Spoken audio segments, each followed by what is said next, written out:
महाराष्ट्र चुनाव में वैसे तो कई मुद्दे हैं, लेकिन कांग्रेस ने जिन कद्दावर और वरिष्ठ नेताओं को यहां पे लगाया है उसमें अशोक गहलोत जी भी हैं, हमारे साथ मौजूद हैं।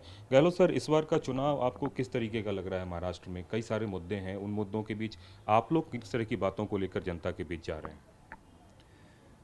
देखिए,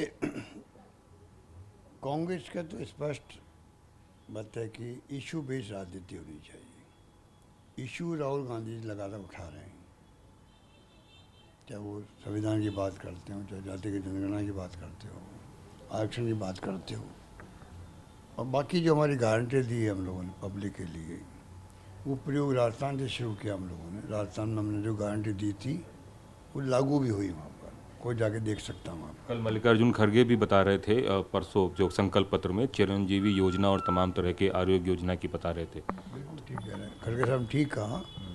चिरंजीवी योजना का 25 लाख का बीमा तो लागू भी हुआ, फ्री मेडिसिन है, और भी बहुत सारे फैसले हमने किए हैं। सोशल सिक्योरिटी के फैसले हमने किए हैं, एजुकेशन में, हेल्थ में, इंफ्रास्ट्रक्चर में, तो वो एक इतिहास बन गया। वहाँ से शुरुआत हुई। कर्नाटक में हमारी सरकार बनी, वहाँ गारंटी हमने दी, वो लागू की वहाँ पर। तेलंगाना में सरकार बनी, गारंटी दी, लागू हो रही है। हिमाचल में लागू हुई है, ओपीएस लागू हुआ है हिमाचल में। तो उसके बावजूद भी ये लोग कहते हैं कि साहब को तो झूठ बोलते हैं, वहाँ तो लागू नहीं हुई। तो वही तो सच्चाई तो कागजों में है, लिखित में ऑर्डर होते हैं, ये कैसे आप नकार सकते हो? पर चुनाव है इसलिए कोई पूछने वाला नहीं होता है, आप विज्ञापन दे दो, बटोगे तो कटोगे, एक है तो सेफ हैं। ये कोई लैंग्वेज है क्या देश के लिए? देशवासी क्या सोच रहे होंगे? ये सीधा जनता को डरा रहे हैं। मेरा आरोप है कि आप आरोप लगाओ कांग्रेस पर लगाओ, उद्धव ठाकरे भी पार्टी पर लगाओ, शिवसेना पर, एनसीपी पर लगाओ, पवार साहब की पार्टी पर, समझ नहीं आती बात। हमारे आरोपों को जवाब दो आप, हमारे इशू है उससे ज़्यादा बड़े इशू लेके आओ। ये बातें लोकतंत्र में होती है। ये नहीं होता कि आप जो है इस प्रकार से बिहेव करो कि बटोगे तो कटोगे। इसी तरह जनता को धमकाने की बात है। इलेक्शन कमीशन तो आप जानते हो, आज इलेक्शन कमीशन में ताले लग जाने चाहिए। क्यों इलेक्शन कमीशन ने बना रखा है? वो चाहे कांग्रेस हो, चाहे बीजेपी, चाहे कोई पार्टी हो, उनके समान व्यवहार होना चाहिए था, पर दबाव में काम कर रहा है वो। ये स्थिति है।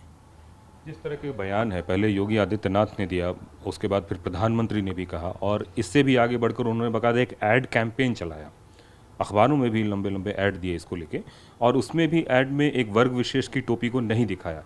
तो क्या एक तरीके से आपको लगता है कि ये मोबिलाइज करने की पॉलिटिक्स है या डराने की धमकाने की पॉलिटिक्स? धमकाने डराने की, डिवाइड करने की पॉलिटिक्स है, जो देश हित के अंदर नहीं मान सकते हम लोग।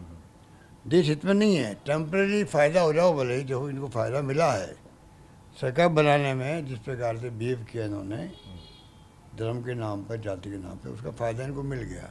कब तक मिलेगा? वो टाइम गया अब इनका, मिल गया है। 10 साल मिल गया इनको, एक और चांस आधा अधूरा मिला इनको, पर लोग समझ गए अभी तो। चुनाव में जुबानी जंग बहुत गंदे तरीके के स्तर पर चली गई है। कोई कुत्ते का प्रयोग कर रहा है, कोई कुछ कर रहा है। जैसे कि देवेंद्र फडणवीस कहते हैं कि औरंगजेब की मज़ार पे तो कुत्ता भी नहीं जाएगा। फिर नाना पटोले साहब भी कहते हैं कि बीजेपी कुत्ते की मौत मरेगी। तो इस तरह की जो स्तर है उसको आप लोग किस तरीके से देखते हैं? देखिए, नाना पटोले क्या क्या मुझे जानकारी इसकी नहीं है।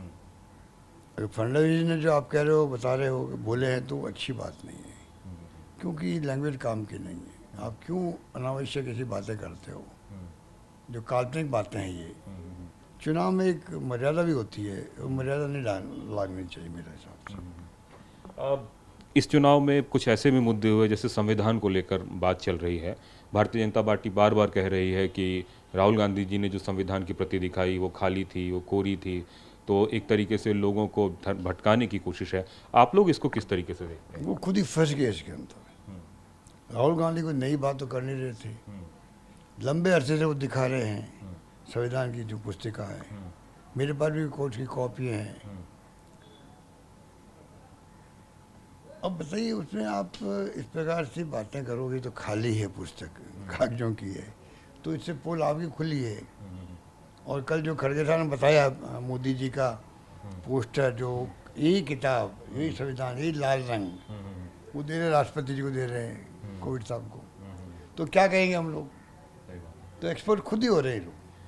चुनावी राजनीति में 20 तारीख को वोटिंग है, 23 तारीख को चुनाव परिणाम होने वाले हैं। चुनाव परिणाम यदि आप लोगों के पक्ष में होता है तो कौन बनेगा मुख्यमंत्री? ये कहना बहुत अभी उचित नहीं है, ना हमें मालूम है, किसी को नहीं मालूम है। तो चुनाव के बाद में जो सिस्टम होता है उस सिस्टम से प्रक्रिया आगे बढ़ेगी और मुख्यमंत्री चयन किया जाएगा। तो ये थे अशोक गहलोत साहब, जिन्होंने बड़ी बेबाकी से महाराष्ट्र के मुद्दों से लेकर तमाम मुद्दों पर अपनी बात रखी।